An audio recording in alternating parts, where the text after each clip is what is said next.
mootummaan naannoo Oromiyaa qaala'ina jireenyaa uummatarra dhiibbaa kaa'e salphisuuf hojjetaan jira jedhe.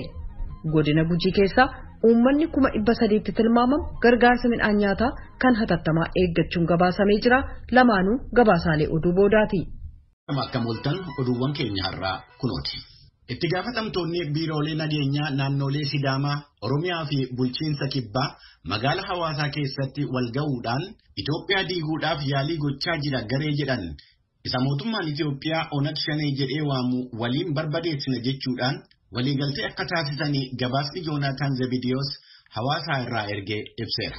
Gabaasni kun itti dabaluudhaan odeeffannoo biiroo nageenyaa fi tasgabbii naannoo Sidaamaa waabeffachuudhaan akka jedhetti haleellaa shororkeessummaa raawwachuudhaaf namootaan of qopheessaa turan jedhaman boombii 16 wajjiniin magaalaa Hawaasaa keessatti to'annoo jala oolaniiru. Biiroon nageenyaa fi tasgabbii naannoo Oromiyaa gareen isaan Onag Shanee jedhanii waaman humnoota nageenyaa naannoo Oromiyaa wajjiniin wal waraansaa ifa ta'e keessa galuu isaa kan ibse gabaasni kun hidhattoonni karaa guddicha Moyyaalee deemu cufaniiru oduun jedhu dhugaa akka hin taane ibsuu isaanii beeksiseera.